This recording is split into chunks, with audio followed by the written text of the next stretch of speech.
जय जगन्नाथ सांग मैंने मो चैनल को आपण स्वागत करुच्ची। आज गरुड़ पुराण अध्याय 1 चलतु जाना। पक्षीराज गरुड़ भगवान विष्णु को कहले, हे प्रभु, 3 लोक भ्रमण करने पर मु लोक मान दुखरे बुड़ी रही देखिली। मोर अंतकरण जंत्रणा भरी जाइछि। स्वर्ग देवता एवं दानव मानक मध्य शत्रुता जगु भय रही। पृथ्वी रे मृत्यु, रोग एवं प्रिय वस्तुर विच्छेद जगु दुख रही। पाताल लोकरे नाग आदि मो भୟରେ दुखी अछंती। लोक कल्याण पाई गरुड़ द्वारा पचार जाइथिबा प्रश्नर भगवान विष्णु द्वारा समाधान विषय रे एही पुस्तक माध्यम रे जणाइबार चेष्टा करा जाइछि। पक्षीराज गरुड़ भगवान विष्णु को पचारिले कि, हे प्रभु, आपण एहा कहिबारे कृपा करंतु कि प्राणी किपरि मरे एवं मरिबा परे केउठाकु जाए। मृत्यु शज्यारे थिबा व्यक्ति को केउ कारणरू पृथ्वी रे सुआई दिया जाए। तांको तळे कुश ओ तिल काहेकि बिछा जाए। तांको मुहरे पंचरत्न काहेकि रखा जाए। मृत्यु समय रे गोदान अन्यान्य वस्तुर दान काहेकि करा जाए। सेही समय रे प्राणी आतिवाहिक शरीर किपरि प्राप्त करे। अग्नि देउथिबा पुओ नाती तांको कांधरे काहेकि बही नियंती। शबर घीय लेप काहेकि करा जाए। शबर उत्तर दिगरे जमसूतक पाठ काहेकि करा जाए।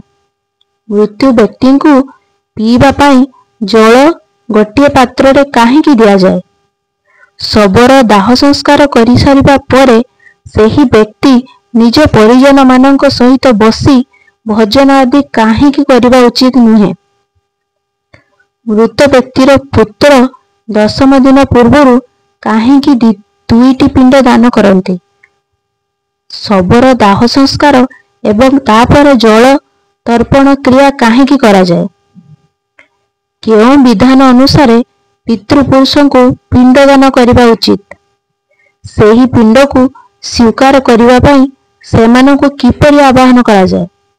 दाह संस्कार परे अस्थि संचयन एवं घट फपाड़िबार विधान काहेकि अछि। 10 दिन शुद्धि पाई समस्त परिजनक सहित भजन तथा पिंडदान काहेकि करिबा उचित। 11 दिन पिंडदान करिबार उद्देश्य कौन। 13 दिन पिंडदान आदि काहेकि करा जाए। वर्ष पर्यंत 16 श्राद्ध काहेकि करा जाए। हे प्रभु, मनुष्यर शरीर अनित्य एवं समय आसिले ही मरे, किंतु मु सेही छिद्र को देखि पारु नाही जेउथिरु जीव बाहरी जाए। प्राणी निज जीवन काल रे करिथिबा पाप पुण्य दान आदि शरीर नष्ट हेबा परे ताहा सहित किपरि चली जाए। मृत प्राणी पाई स्पिंदिव्रण काहेकि हुए। जेउ मनुष्य पापी दुराचारी अथवा हतबुद्धि अटंती मरण पर सेमाने केउ स्थिति को प्राप्त होती। हे उपेंद्र, मनुष्यर मृत्यु समय रे तांकर कल्याण पाई कौन करिबा उचित। मृत्यु एवं श्मशान भूमि पर्यंत पहुँचीबार केउ विधि अछि। चितारे शबकु जलाइबार कौन विधि अछि।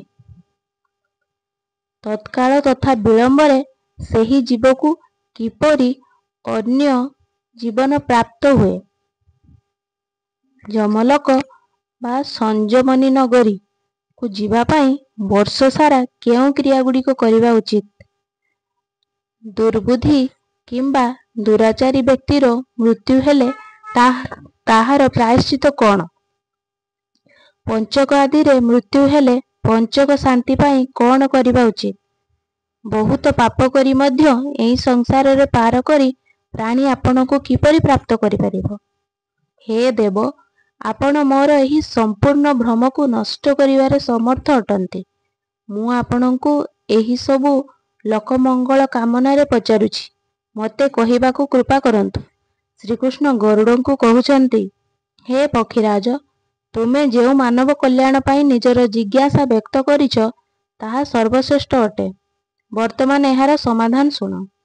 ଯେତେବେଳେ ମନୁଷ୍ୟ ତାର ପୂର୍ବଜନ୍ମର ଭଲ ମନ୍ଦ କର୍ମର ସଞ୍ଚିତ ଫଳ ଭୋଗ କରୁଥାଏ ଏବଂ ଏହି ଜନ୍ମରେ କର୍ମ କରୁଥାଏ, ମରଣାସନ୍ନ ଅବସ୍ଥାକୁ ପହଞ୍ଚିଯାଏ, ତେବେ ଶରୀରରେ ଅନେକ ରୋଗ ଉତ୍ପନ୍ନ ହୁଏ। ହଠାତ୍ ସର୍ପ ଭଳି ସେ ମୃତ୍ୟୁର ବନ୍ଧନରେ ବନ୍ଧା ହୋଇଯାଏ।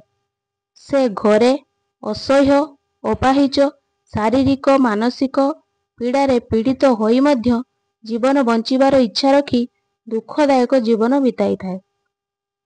ଯେତେବେଳେ ମରଣାସନ୍ନ ବ୍ୟକ୍ତିର ଇନ୍ଦ୍ରିୟଗୁଡ଼ିକ ବିବ୍ରତ ହୋଇଯାଏ, ଚେତନ ଶରୀର ଜଡ଼ୀଭୂତ ହୋଇଯାଏ, ସେତେବେଳେ ଅନ୍ତିମ ମୁହୂର୍ତ୍ତରେ ଏକ ଆଲୌକିକ ଚେତନା ଆସେ, ଯେଉଁଥିରେ ସମସ୍ତ ଲୋକ ଏକାଭଳି ଦେଖାଯାଆନ୍ତି। ସେହି ସମୟରେ ସେ କିଛି କହିବାକୁ ସମର୍ଥ ନଥାଏ ଏବଂ ପ୍ରାଣ ଶରୀର ଛାଡ଼ି ଯମରାଜଙ୍କ ଦୂତମାନଙ୍କ ସହିତ ଚାଲିଯାଏ। ଯେତେବେଳେ ପ୍ରାଣ ଶରୀର ଛାଡ଼େ, ସେତେବେଳେ ବହୁତ କଷ୍ଟଦାୟକ ହୁଏ ଏବଂ ଏମିତି ଯନ୍ତ୍ରଣା ହୁଏ ଯେମିତି 100 ବିଛା କାମୁଡ଼ୁଛନ୍ତି। ତାର ମୁହଁରେ ଫେଣ ଜମେ ଏବଂ ସାରା ମୁହଁ ଲାଳରେ ଭରିଯାଏ। ସେହି ସମୟରେ ଯେଉଁ ପ୍ରାଣୀ ଦୁଃଖାତ୍ମା ହୁଅନ୍ତି, ସେମାନଙ୍କୁ ଯମଦୂତ ନିଜ ବନ୍ଧନରେ ବାନ୍ଧି ମାରନ୍ତି। ଯେଉଁମାନେ ଭଲ କର୍ମୀ ହୁଅନ୍ତି, ସେମାନଙ୍କୁ ସ୍ୱର୍ଗର ପାର୍ଶ୍ୱଦ ସୁଖପୂର୍ବକ ଅର୍ଥାତ୍ ଉତ୍ତମ ଲୋକକୁ ନେଇଯାଆନ୍ତି। ଭୀମକାୟ ଦୁରାକୃତି ଯମରାଜଙ୍କ ଦୂତମାନଙ୍କୁ ଦେଖିଲେ ହିଁ ପାପୀମାନଙ୍କ ମନରେ ଭୟ ସୃଷ୍ଟି ହୁଏ। ହାହାକାର କରୁଥିବା ବୁଢ଼ା ଆଙ୍ଗୁଠିର ମାପ ଯେତିକି ମୃତ ମନୁଷ୍ୟ ନିଜ ଘରକୁ ଦେଖୁଥିବା ଯମଦୂତମାନଙ୍କ ଦ୍ୱାରା ଘୋଷାଡ଼ି ହୋଇ ରାସ୍ତାରେ ଅନେକ ଯାତନା ସହି ଯମରାଜଙ୍କ ସାମ୍ନାରେ ନିଆଯାଏ। ଜୀବ ଅତି ଭୟାନକ। ଯମରାଜଙ୍କ କାୟାକୁ ଦେଖେ ଏବଂ ତାଙ୍କ ଆଦେଶରେ ତୁରନ୍ତ ନିଜ ମୃତ ସ୍ଥାନକୁ ଯମଦୂତମାନଙ୍କ ସହିତ ଫେରିଆସେ। ସେ ପୁଣି ନିଜ ଶରୀରକୁ ଯିବାକୁ ଚେଷ୍ଟା କରେ, କିନ୍ତୁ ଯମଦୂତମାନେ ତାର ଗଳାରେ ଫାଶୀ ପକାଇ ରଖିଥାନ୍ତି। ତାକୁ ଭୋକ ଓ ଶୋଷ ବହୁତ କଷ୍ଟ ଦିଏ ଏବଂ ସେ ବହୁତ କାନ୍ଦେ। ନିଜ ପୁଅମାନଙ୍କ ଦ୍ୱାରା ଅର୍ପଣ କରାଯାଉଥିବା ଚାଉଳର ଖିଲି ଖାଏ, ତଥାପି ଭୋକ ମେଣ୍ଟେନି। ଯେଉଁ ଆତ୍ମାମାନଙ୍କୁ ଏହି ଖିଲି ମିଳିପାରେ ନାହିଁ, ସେମାନେ ଏହି ଜଙ୍ଗଲରେ ଭଟକି ବୁଲନ୍ତି। ଏଇଠି ଆମର ଗରୁଡ଼ ପୁରାଣର ଫାଷ୍ଟ ଅଧ୍ୟାୟ କମ୍ପ୍ଲିଟ୍ ହେଲା। ଯଦି ଭିଡ଼ିଓଟି ଭଲ ଲାଗୁଛି ଆପଣମାନଙ୍କୁ, ତାହେଲେ ଚ୍ୟାନେଲକୁ ଲାଇକ୍ ସେୟାର ସବସ୍କ୍ରାଇବ୍ କରିବେ। ଧନ୍ୟବାଦ। ଏମିତି ଭିଡ଼ିଓ ଦେଖିବା ପାଇଁ ମୋ ଚ୍ୟାନେଲକୁ ନିହାତି ସବସ୍କ୍ରାଇବ୍ କରନ୍ତୁ।